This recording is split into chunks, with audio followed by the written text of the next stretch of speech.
संतों ने कहा यदि तुम भय से भजन करोगे, भय से प्रार्थना करोगे, तो लाभ कैसे मिलेगा? स्वार्थ से कुछ भी नहीं मिलता। जिस दिन निस्वार्थ भाव से भजन करने लग गए, जिस दिन बिना कामना के पूजा करने लग गए, उसी दिन उसी क्षण लाभ मिलना शुरू हो जाएगा।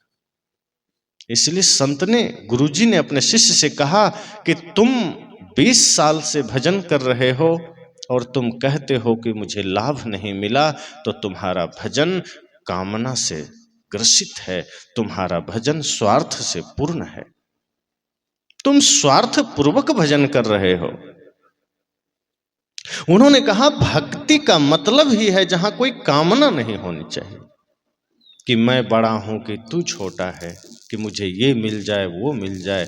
कहा भक्ति में जैसे ही कामना आ गई, समझना वो भक्ति रह ही नहीं गई। जो लोग सत्संग भी कामना के लिए करते हैं, कुछ पाने के लिए करते हैं, भजन भी कुछ पाने के लिए करते हैं, संत कहते हैं इसीलिए अब तक मन शांत नहीं हुआ। भजन जब करो तो भजन में डूब जाओ, कुछ मत सोचो। संत कहते हैं जब आप प्रार्थना भी करिए ना, प्रार्थना जब गाइए, कोई मंत्र का जाप करिए, कुछ गुनगुनाइए, तो उस वक्त दुनियादारी का ध्यान मत करिए, वो जो शब्द है उसमें मन को केंद्रित कर दीजिए। जैसे कोई भी भजन आप गाते हैं, कोई भी प्रार्थना गाते हैं, कोई सदगुरु देव की जय ही बोल रहा है, कोई जय श्री राम बोल रहा है, कोई ओम नमः शिवाय बोल रहा है, कोई सदगुरुए नमः बोल रहा है। संत कहते हैं जब आप इन शब्दों का स्मरण करते हैं, उस वक्त दुनिया से अपने मन को हटा लीजिए और आंखें बंद करके उन शब्दों में लीन हो जाइए, फिर आप देखेंगे आपका मन शांत हो जाए।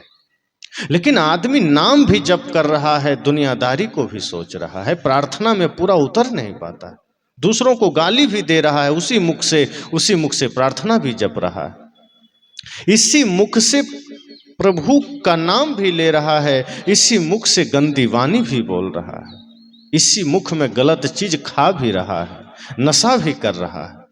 संत कहते हैं अगर तुमने भजन का तरीका ही गलत इस्तेमाल किया है तो मन कैसे शांत होगा?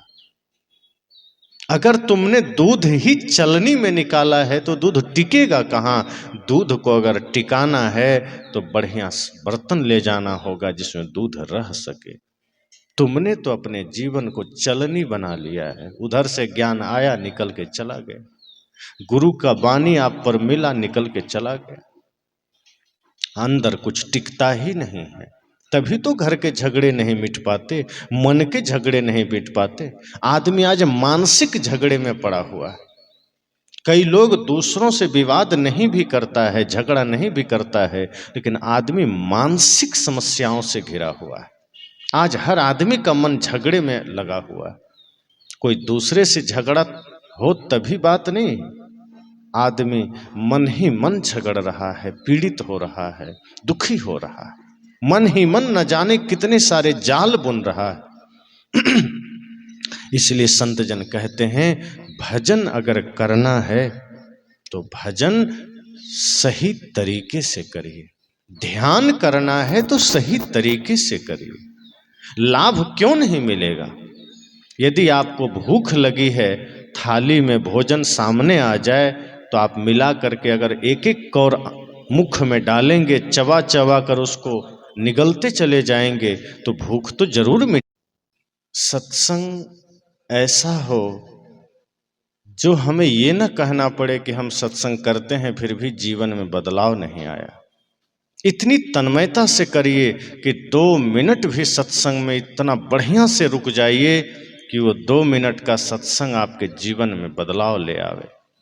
प्रार्थना 2 मिनट ही करिए, पूजा 2 मिनट ही करिए, 2-2 घंटे नहीं, मौका है मत करिए, 2 मिनट ही करिए। इतना डूब जाइए उसमें कि वो 2 मिनट का सत्संग, 2 मिनट की पूजा आपके जीवन को खूबसूरत बना दे, आनंद से भर दे।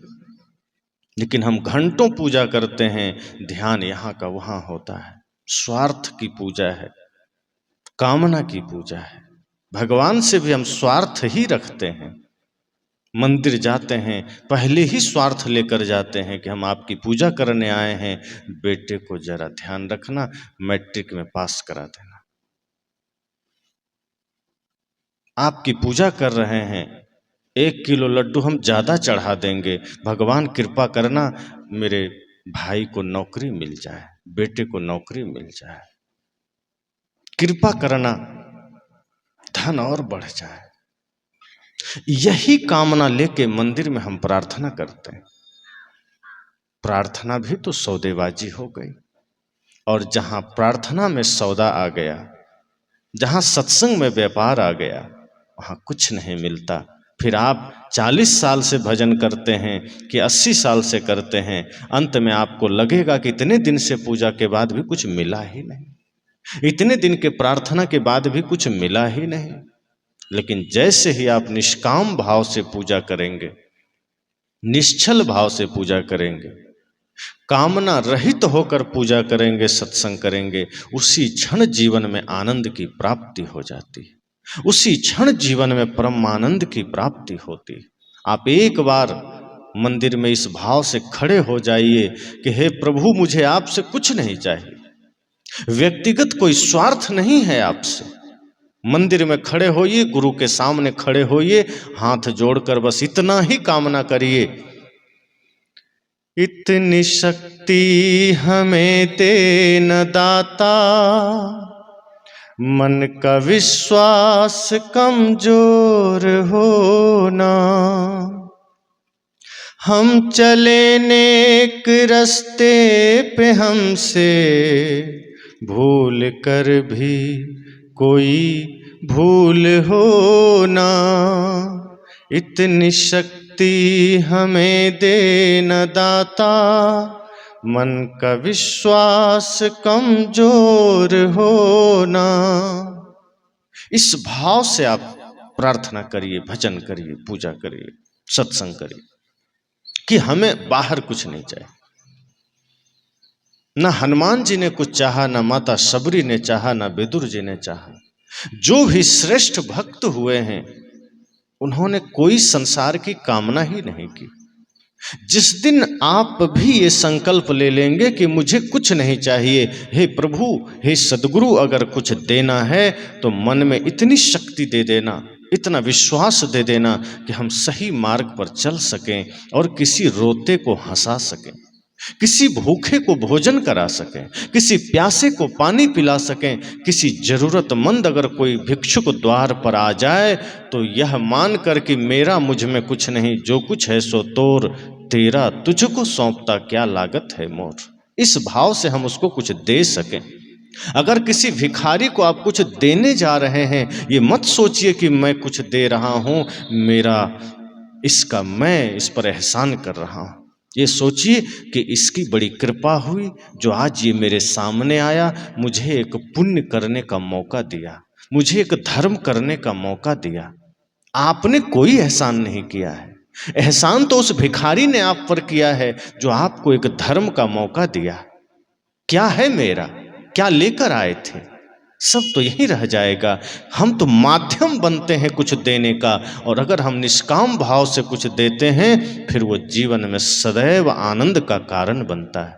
इसलिए इसी तरह से हम सब भी चेष्टा करें, भजन ऐसा ही हो जिसमें कोई स्वार्थ ना हो। मन की तरंग मार लो, जो मन में जो तरंग उठ रही है नफरत का, मन में ईर्ष्या की जो तरंग है, मन में कामना की जो तरंग है, मन में छल का जो तरंग है, संत कहते हैं को मार लो, बस भजन हो गया।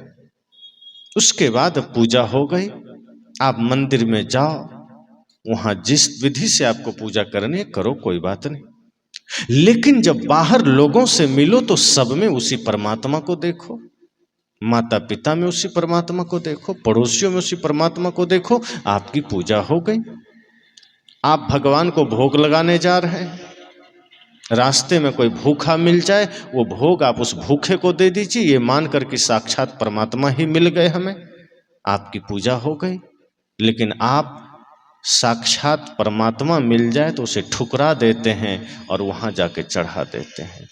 तो भजन में यही त्रुटियां चल रही है। इसलिए चेष्टा करिए सच्चा भजन हो सके, सच्ची पूजा हो सके, सच्चा सत्संग हो सके। जिस दिन ये सारी चीजें हम बढ़िया से करने लगेंगे, श्रद्धा और भक्ति पूर्वक करने लगेंगे, सब लाभ मिल जाएगा। तो आज के इस सत्र में इतना ही।